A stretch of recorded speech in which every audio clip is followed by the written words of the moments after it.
Welcome. Let me just share this real quick. Okay. Hello, namaste, and satnam to you all. And welcome to temple service.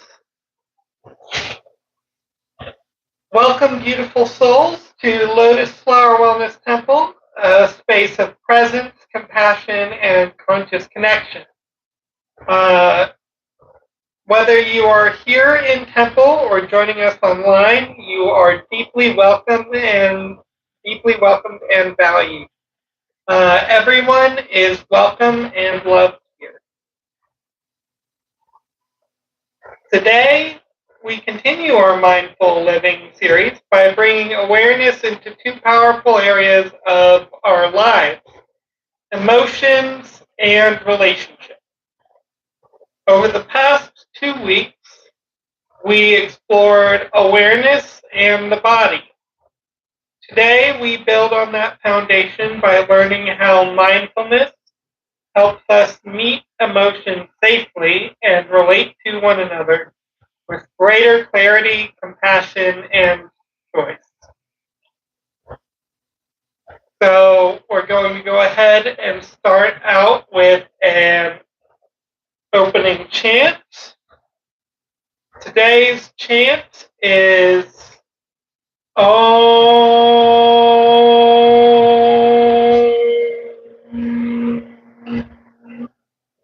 Shanti.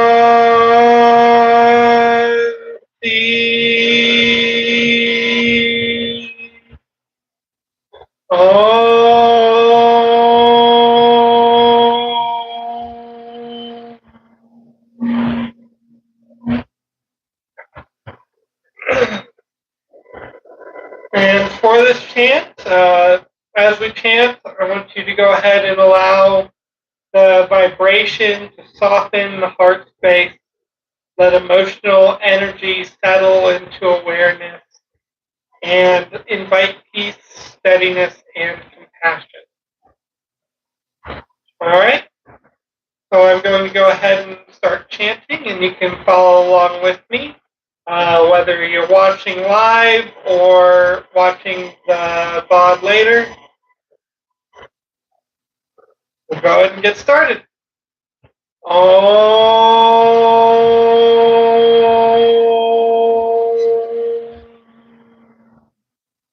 Shanti.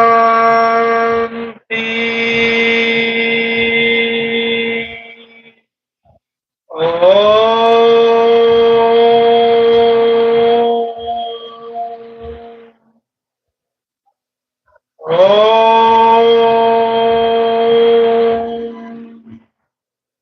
Shanti.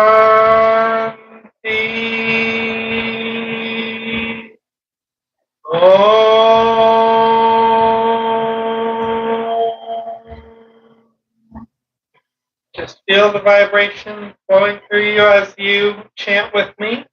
Om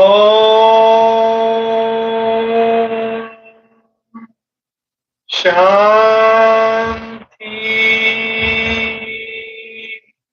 Om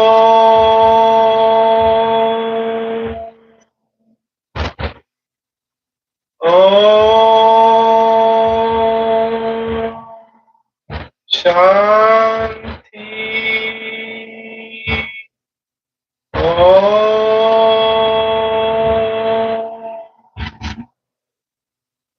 Welcome to those of you who are just joining us now. Today we are teaching mindfulness in emotions and relationships. Emotions are not problems to solve. They are experiences to meet with awareness. Most of us were never taught how to feel emotions safely, and instead we learn to suppress, distract, judge, or react. Mindfulness teaches us that emotions are temporary experiences, not identity. They move through the body as sensation and energy. When emotions arise without awareness, they often lead to reactivity. which is saying things we regret, shutting down, people-pleasing, withdrawing, becoming defensive. Mindfulness creates a pause between what we feel and how we respond. In that pause, choice appears. In relationships, this pause changes everything. We listen more deeply. We speak more consciously. We choose response over reaction. Mindful relationships are not perfect relationships. They are aware relationships. You will still feel emotions. You will still get triggered. But with mindfulness, you notice sooner, pause longer, and choose more consciously. I personally have experience with suppressing emotion myself. A lot of times during hard parts of our lives, we can push down our emotions, or we can make ourselves feel cold or dull. We can shut out the emotions that are trying to work their way in. And really, what I've discovered over my life is that's no way to live. It's a way to survive. It helps you to get through the tough times, but it's not a way to truly live. And once you're out of a situation where you need to survive, it's important to be able to be with your emotions, to allow them to be present with you, and to find joy, to find love, to find all the things that you couldn't when you were surviving. So, with that, I'm going to go ahead and move on to breathwork for today. Today's breathwork is heart belly regulation breath. So for this breathwork, place one hand on your heart and one on your belly. Inhale slowly through the nose. Exhale gently through the mouth.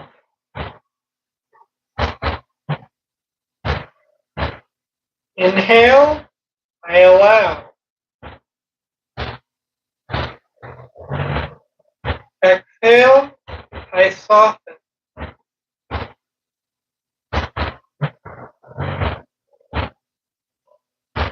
Just inhale and exhale a few times with me.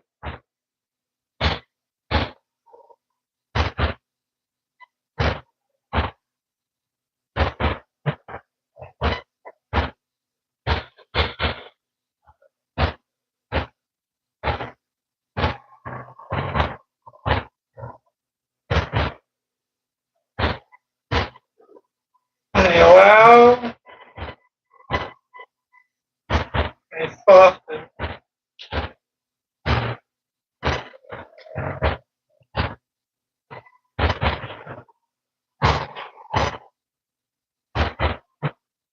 Now, as you're breathing, you can go ahead and close your eyes or soften your gaze. Bring awareness to any emotion present right now.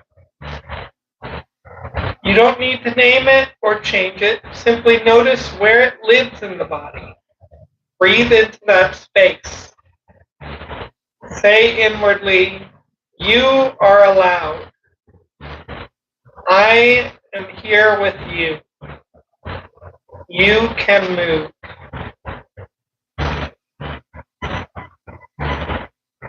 And just continue to breathe into that space.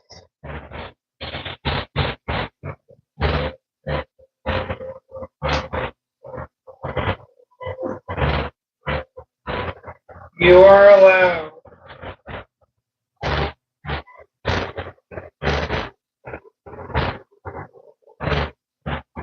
I am here with you.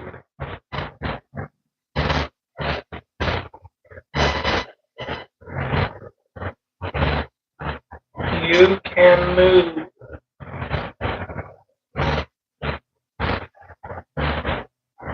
As you do that, I'm going to go ahead and move around the room, providing some Reiki and sound healing. And I just want you to allow the vibrations to support emotional flow and balance for you.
All right. And with that, I do notice that someone is asking about where Erin is. She's out of town right now. She's bringing the message of the Lotus Flower Wellness Temple to other countries. So I am at the moment taking over for her.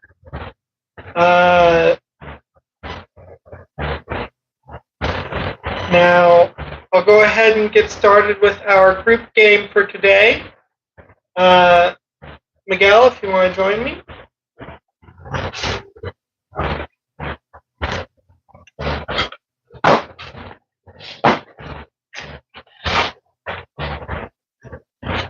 I'll just go ahead and angle this down for us.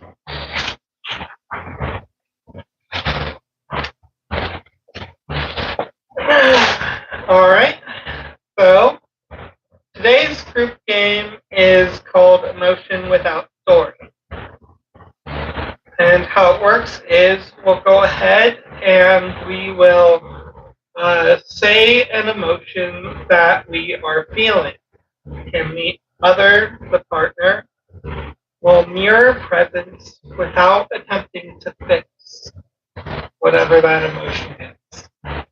So it's more about speaking out your emotion aloud and letting it exist, letting it be there, letting it exist, letting it be without judgment.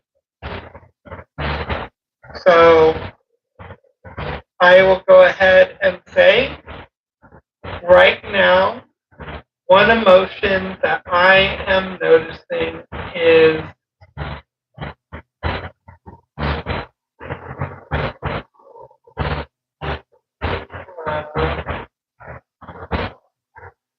I'm noticing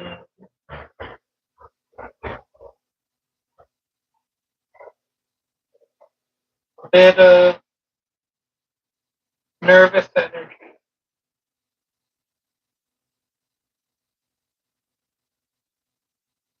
And noticing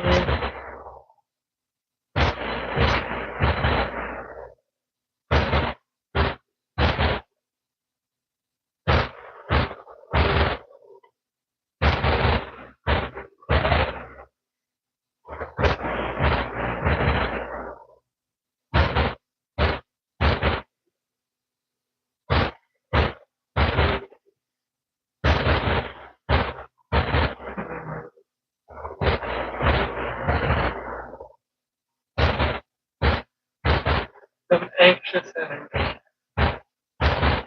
Miguel? Frustration.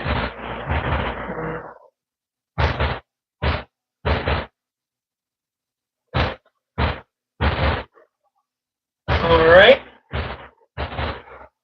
So with that, we'll go ahead and start on the Reiki healing of the mind for today. Miguel, you can go ahead and read it.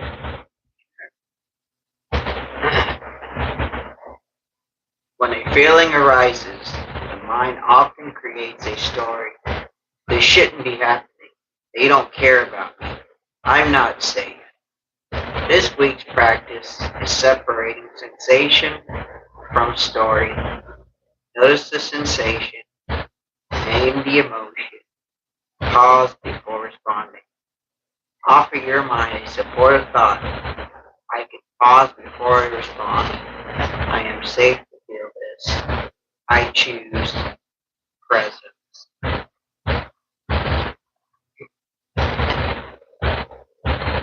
All right.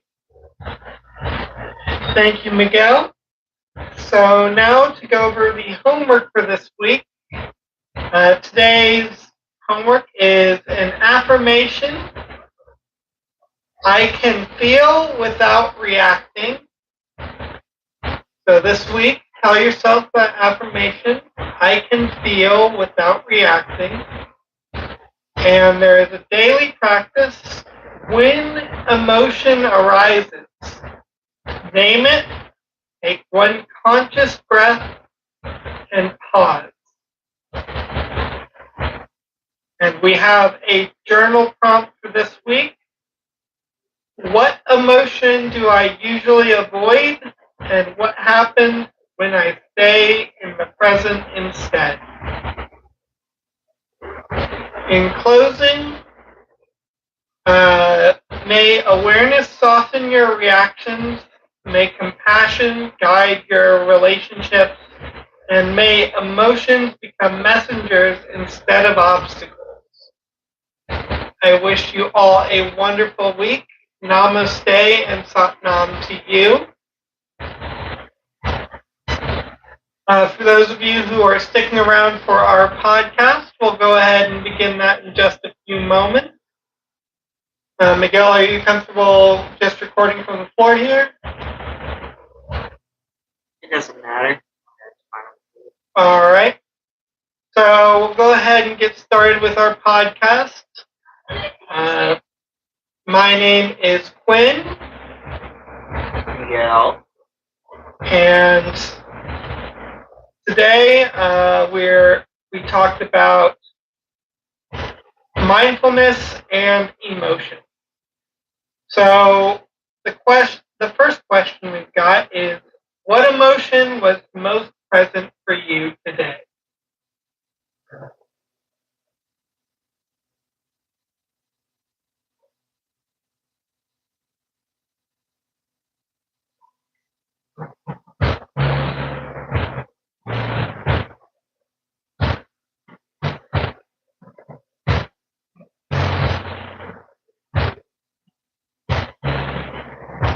I don't know. I mean, I just was, it's easy to point out the bad ones, but I wasn't feeling any particular negative emotions today, so I would say I was pretty calm today. All right. I was pretty calm. Yeah. For me, I'd say an emotion that was fairly present for me today was something along the lines of anticipation.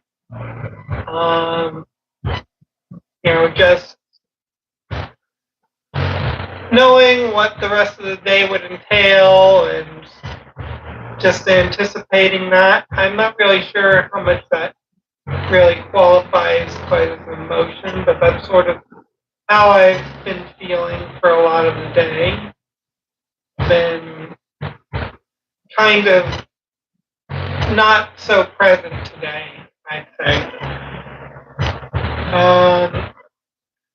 What did you notice when you named emotion without story?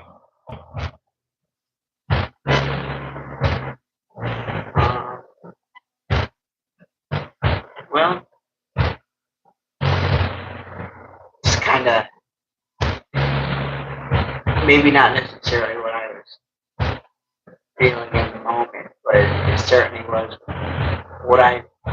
but it's certainly an ongoing feeling that I've had lately. So, frustration with how life's going right now, especially with work and whatnot, just things that I wish would go better in my life, but I'm just trying to be calm and peaceful about it, just be content in it. Okay. For me, I noticed an emotion that is very present. When I do these live streams, I do have, even though I'm getting better at being confident and being sure of myself, I still can't help but feel these little anxieties. When I see people come and go, and when I notice that it doesn't seem like people are really sticking around much. It kind of gets to me a bit, but naming the emotion helps it to pass on and helps it to have a space for itself. It allows me to continue on from that point. How does pausing change communication? Well, it definitely helps for me, especially when it comes to a few of my friends and my close family. It's definitely helpful because when I was younger, I was very argumentative, extremely argumentative, and anytime somebody said something I didn't agree with, or that would offend me, or whatever, it just would trigger something in me. It just would. I would automatically just react in how I typically out of anger or just like I said, just being argumentative or passive aggressive, and but just stopping to actually think about it, just be like, no, I just have to stop myself and say, no, I'm being tested, or no, I know I shouldn't act like this, or whatever, or just a lot of times just stopping to think how something's going to make someone else feel, or put myself in the shoes of the other person. How would this make me feel if this happened? Right. It says in the Bible to the golden rule, treat others out how you would want to be treated. So if you do something that you know would hurt you and offend you, it's safe to assume that it would probably hurt and offend somebody else. Or maybe even if you don't exactly see eye to eye or whatever, you may not have the same exact ideals, then it's still healthy to stop and think how the other person might feel about what you're about to do. So I try to be a lot more mindful about what I do and what I say when it involves other people. Right. I'd say for me, pausing before, or pausing changes communication in that, like, it gives me a moment to really just be with whatever I'm feeling and to understand a little bit where that's coming from. Do I want to direct that at this friend or at this person in this moment? Is this something that I need to express to them? Is there a better way I can express it if I need to express it?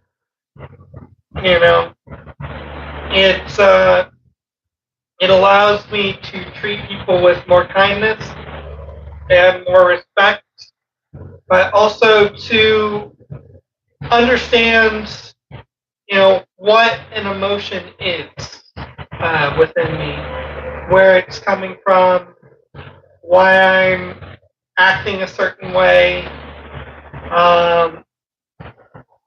why my first instinct might be to potentially lash out or get angry or treat them like a child or something like that. Those are all reflections of my emotions. A lot of the things that I feel end up being things that I project onto others. So, like, if I'm feeling a certain way, and then someone does something I don't like, or I don't approve of, it makes it easier for me to project whatever I'm feeling onto them,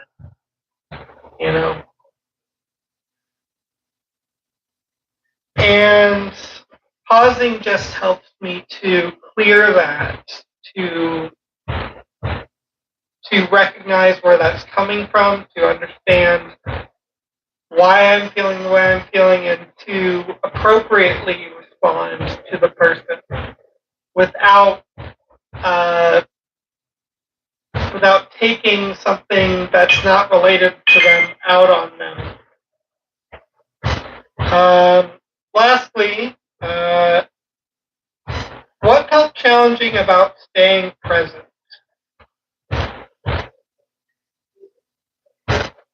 Well, for me, I get easily distracted, so that's probably one of my biggest challenges.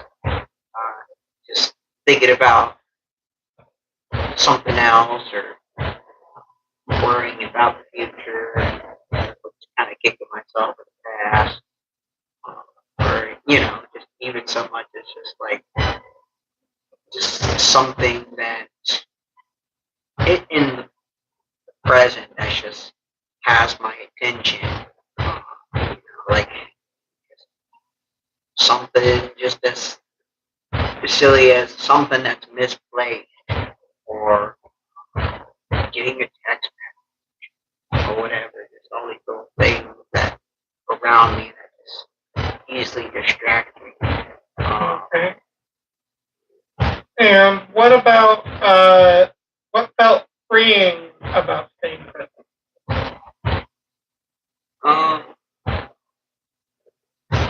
Well, it's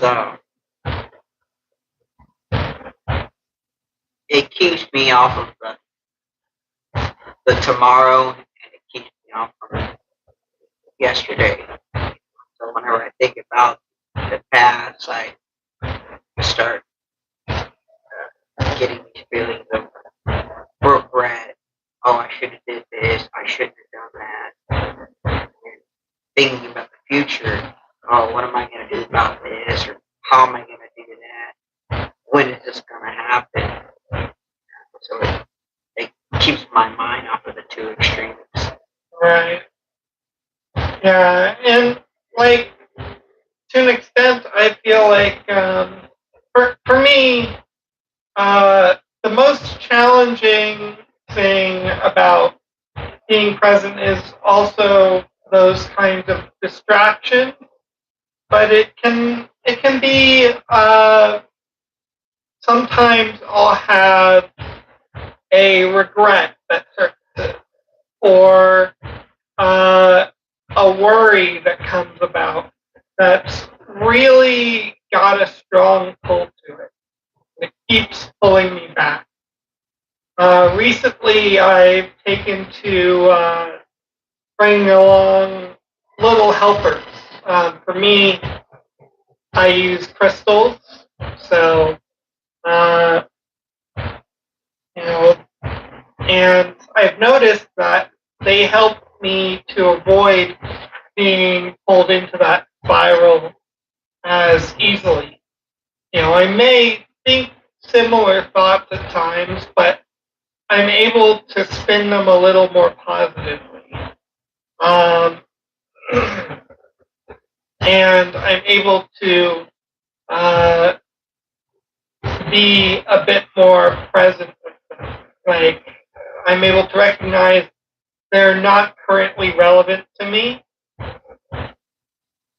And until they become relevant, I don't really need to focus on them so much. Being present is freeing in the sense that it allows me to stop thinking or regretting and stop worrying so much. It allows me to focus on what's in front of me. At times, what's happening in the present, I find that it's tedious or annoying, and I suppose that's why I tend to focus more on the future or the past, or something that can distract me.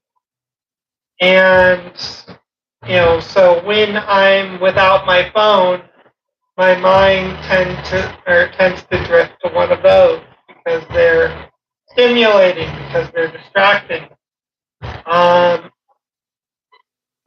But really, I've also over time learned to suppress emotions themselves, to kind of ignore them or to not pay attention to them, to judge them, to say, no, I shouldn't think that way, or I shouldn't think about this thing, or I shouldn't feel this way.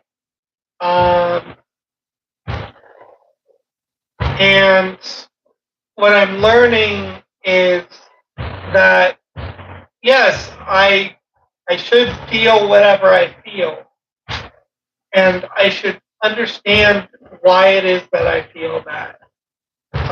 Because otherwise, spending so much time pressing those down, judging, just keeping them inside, aside from leading to lashing out or other things like that, it can also cause you to lose touch with what certain things feel like. So when an emotion does come along, or when you should feel something, you instead feel numb because you've sort of locked that away within yourself.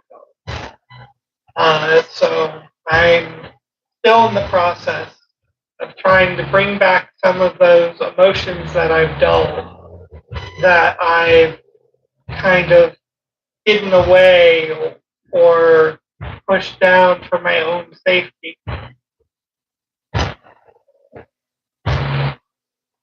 All right, Miguel, you got anything else you want to say? Not really. I'd say we covered it pretty well. Okay. Well, thank you all for joining us. Namaste, Sat Nam, and you guys have a wonderful week. We'll see you next time. Don't forget to subscribe and hit that like button.